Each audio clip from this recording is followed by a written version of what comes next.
இறை இயேசுவில் பிரியமுள்ள சகோதர சகோதரிகளே, தாயாம் கத்தோலிக்க திருவையோடு இணைந்து செப்டம்பர் 8 என்றாலே அன்னையினுடைய பிறந்த நாளை நாம் சிறப்புற கொண்டாடுகின்ற ஒரு அருமையான கலாச்சாரத்திலே வாழ்ந்து கொண்டிருக்கிறோம். இந்த அன்னையினுடைய பெருமையை, அன்னையினுடைய மகிமையை இந்த உலகிற்கு எடுத்து கூற வேண்டும் என்றால், சிரியாவை சார்ந்த எஃப்ரேம் என்பவருடைய சிந்தனை கோர்வைகளை நாம் உள்வாங்க வேண்டும். அவர் கூறுகின்ற ஒரு அருமையான கருத்து என்ன என்று பார்த்தோமே என்றால், கடல் மையாகினாலும் கம்புகள் எல்லாம் எழுதுகோள்கள் ஆனாலும் மரியாளின் புகழை எழுத முடியாது என்ற ஒரு சிறந்த சித்தாந்தத்தை இவ்வுலகிற்கு அறிமுகம் செய்கின்றார். சிரியாவை சார்ந்த புனிதர் எஃப்ராம் என்பவர். இவருடைய கருத்துக்களுக்கு ஏற்ப நம்முடைய தமிழக மண்ணிற்கு வந்த, இத்தாலியில் பிறந்து இந்தியாவிற்கு வந்த நம்முடைய வீரமா முனிவர் கூட இதே கருத்தை தான் எடுத்து எம்புகின்றார். ஒரு நா போதாது என்று இன்னொரு நா வேண்டும் என்றும், 1000 சொற்கள் போதாது இன்னும் பல 1000 சொற்கள் வேண்டும் அன்னையின் மகிமையை பாட எழுத என்று அருமையாக எடுத்து கூறுகின்றார். இதே கருத்துக்களைத்தான் புனித அந்தோனியாரும் சரி, புனித பெர்னதத்தும் சரி, புனித அகஸ்தினாரும் கூட இதே கருத்துக்களைத்தான் சொல்லுகின்றார்கள். நம்முடைய கிராமிய பாடல் புஷ்பவனம் குப்புசாமி அவர்களை எடுத்துக்கொண்டாலும் அவருடைய பாடல்களிலும் மாதாவின் மகிமைகளை அப்படின்ற பாடலை நாம் தொகுத்து பார்த்தோமே என்றாலும் அதிலும் இத்தகைய சிந்தனைகள் அடங்கியிருக்கின்றதை பார்க்கின்றோம்.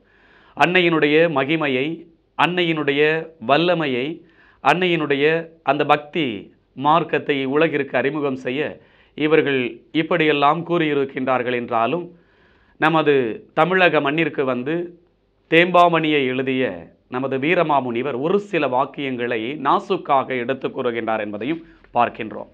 தேம்பாவணியிலே 1726 கிறிஸ்துவின் பிறப்பு முதல் கிறிஸ்துவின் உயிர்ப்பு வரை எழுதிய அந்த தோரணைகளிலே அன்னை மரியாளை பற்றி ஒரு சில நாசுக்கான வார்த்தைகளை கூறுகின்றதையும் பார்க்கின்றோம். இந்த செப்டம்பர் 8வது நாள் என்றாலே புனித வீரமாமுனிவரையும் சார்ந்த ஒரு பெருமை உள்ளடங்குகின்றது. இந்த விழாவினை நம்முடைய தமிழக மண்ணிற்கு அறிமுகம் செய்தவர் என்றாலும் இவரையும் சாரும். எப்படி என்று பார்ப்போம். டிசம்பர் 8 என்றாலே பாவமின்றி கருவுற்றார் என்கின்ற நம்பிக்கையை முன்னரே புகழ்ந்தார் என்ற பெருமை வீரமாமுனிவரை சாரும். கத்தோலிக்க திருஅவை 1854 தான் இத்தகைய சிந்தனையை அதிகாரப்பூர்வமாக அறிவிக்கின்றது. ஆனால் அதற்கு முன்னதாகவே 1680 1747 வரை வாழ்ந்த வீரமாமுனிவர் அன்னையின் மகத்துவத்தை, அன்னையின் மகிமையை இம்மன்னகம் அறிய வேண்டும் என்பதற்காக, குறிப்பாக தமிழ் மக்கள் அறிய வேண்டும் என்பதற்காகவே இந்த 3 பெருவிழாக்களை தமிழக மண்ணிற்கு அறிமுகம் செய்த ஒரு சிறந்த மாமனிதராக இருக்கின்றார் நம்முடைய வீரமாமுனிவர். இவர் அன்னையினுடைய அந்த மாசு மறுவன்றி கருவுற்றார் என்பதை நாசுக்காக ஒரு வார்த்தைகளில் சொல்லுகின்றதை பார்க்கின்றோம். தண்ணீரில் வளரும் தாமரை களிமண் தொட்டும் களங்கமில்லாமல் இருப்பது போல் அன்னை மரியாள் பாவமின்றி கருவுற்றாள் என்பதை நினைவு கூர்ந்து பார்க்கின்ற வாசகமாக பார்க்கின்றோம். கத்தோலிக்க திருஅவை 1854 தான் இவருக்கு பிறகுதான் இத்தகைய அறிவிப்பை அதிகாரப்பூர்வமாக வெளியிடுகின்றதை பார்க்கின்றோம். ஆனால் அதற்கு முன்னதாகவே தமிழக மண்ணில் வீரமாமுனிவர் இத்தகைய நாசுக்கான வார்த்தைகளை சொல்லி அன்னை மரியாளுக்கு மகிமை சேர்க்கின்றதை பார்க்கின்றோம். குறிப்பாக அவருடைய தேம்பாவணி என்ற புத்தகத்திலே பார்க்கின்றோமே என்றால் அன்னைக்கு பல்வேறு அடையாளங்களை கொடுக்கின்றார். ஆனால் நாம் 2 முக்கியமான அடையாள பெயர்களை மட்டும் முன்னிறுத்தி சிந்திக்க அழைப்பு விடுக்கின்றேன். அன்னைக்கு அவர் கொடுத்த அந்த தேம்பாவணி என்ற புத்தகத்திலே அன்னைக்கு அவர் கொடுத்த பல்வேறு மகிமைகள். ஏன் இதையெல்லாம் குறித்து காட்டுகின்றேன் என்றால், இந்த செப்டம்பர் 8 என்றாலே இந்த விழாவை கொண்டாடுவதற்கு வீரமாமுனிவரும் ஒரு முக்கிய காரணமாக இருந்திருக்கின்றார்.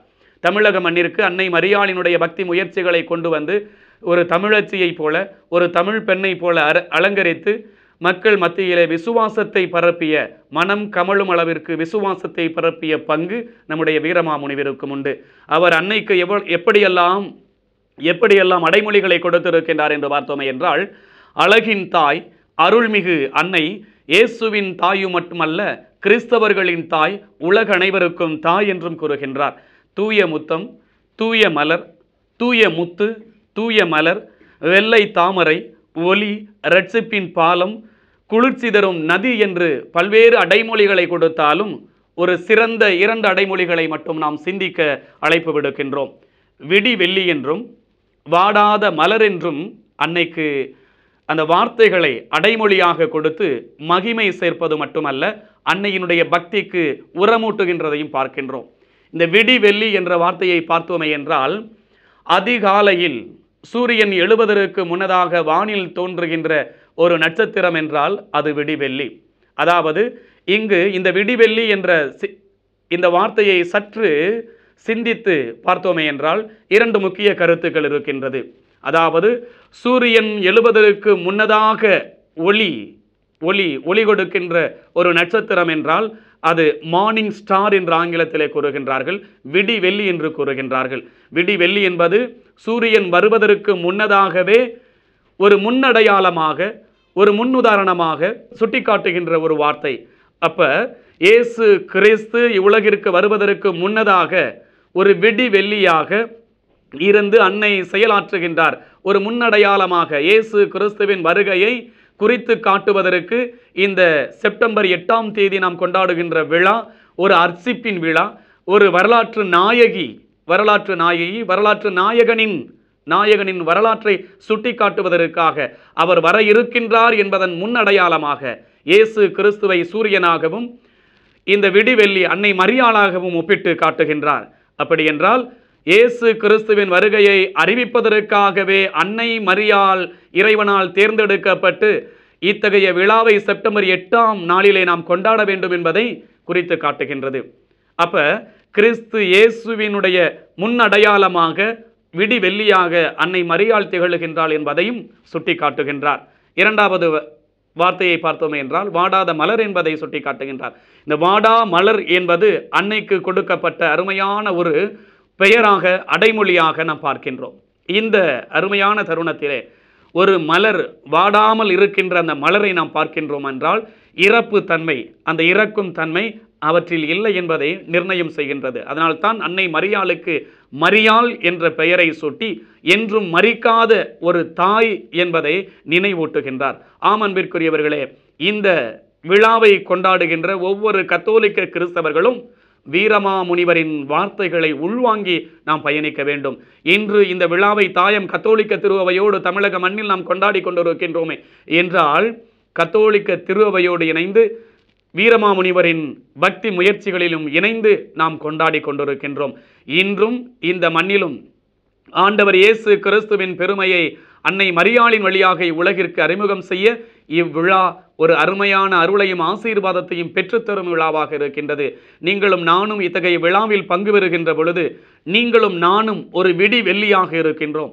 இயேசு கிறிஸ்துவின் மாட்சிமிகு வருகையை முன்னறிவிக்கின்ற விடிவெள்ளியாக வாடாத மலராக இயேசுவின் பிரசன்னத்தையும் அன்னை மரியாளின் பிரசன்னத்தையும் உலகிற்கு அறிவிக்கின்ற அருமையான வாடாத மலராக இருந்து நாம் நம்முடைய விசுவாசத்தின் அடிப்படையில் மங்கா மலராக வாழ்ந்து கொண்டிருக்கின்றோம் என்பதை நினைவு கூறுகின்றது இந்த பெருவிழா. அன்பிற்குரியவர்களே, இந்த செப்டம்பர் 8 அன்னைக்கு மகிமை செலுத்துவதோடு மட்டுமல்லாமல் அன்னையினுடைய விழாவை நாம் சிறப்புற கொண்டாடுகின்றோம். வீதி எங்கும், பட்டி எங்கும், தொட்டி எங்கும், வீதிகள் எங்கும் நாம் கொண்டாடி கொண்டிருக்கின்றோம் என்றால் அன்னைக்கு இன்னும் நாம் மகிமை செலுத்தி கொண்டிருக்கின்றோம்.